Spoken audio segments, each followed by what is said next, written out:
Assalamualaikum warahmatullahi wabarakatuh. Ya, di sini saya beri contoh untuk penyusunan laporan laba rugi untuk PT Aldenio. Seperti langkah-langkah yang telah saya sampaikan sebelumnya, pertama kita harus menghitung penjualan bersih. Untuk menghitung penjualan bersih, kita lihat ke neraca lajur, lihat ke akun yang memiliki nomor akun berkepala 4. Ini ada sales, sales diskon, dan sales retur. Kemudian ini kita pindahkan ke laporan laba ruginya. Ada sales, sales diskon, dan sales retur. Karena sales diskon dan sales return itu saldonya debit, sehingga di laporan laba rugi kita beri tanda kurung, kemudian totalnya kita kurangkan ke saldo sales sehingga ketemu penjualan bersih sebesar 12.967.261.640 rupiah. Kemudian langkah yang kedua, kita menghitung harga pokok penjualan bersih dengan melihat akun-akun yang memiliki kepala 5. Ini ada cost of merchandise sold dan purchase diskon. Karena cost of merchandise sold bersaldo debit, sehingga di sini diberi tanda kurung, kemudian ditotalkan dengan purchase diskon. Ketemulah harga pokok penjualan bersih atau cost of merchandise sold sebesar 10.447.088.800 rupiah.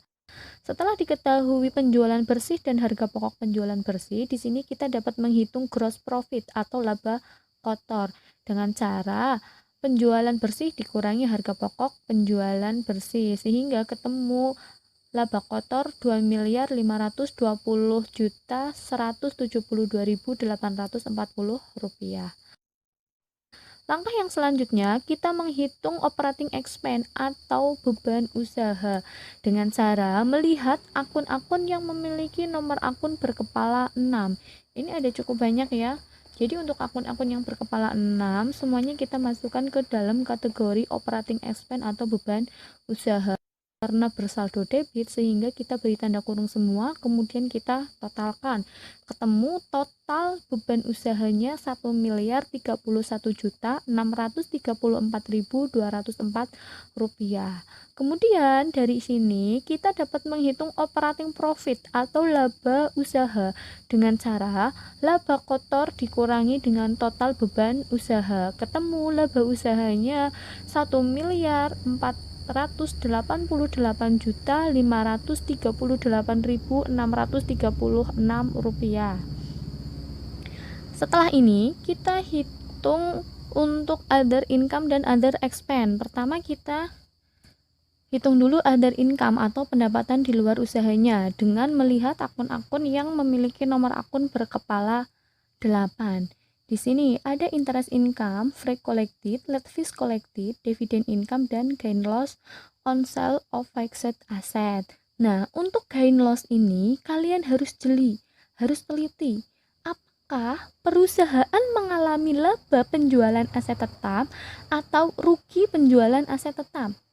Jika perusahaan mengalami laba, maka gain loss ini kita masukkan ke dalam kategori pendapatan di luar usaha.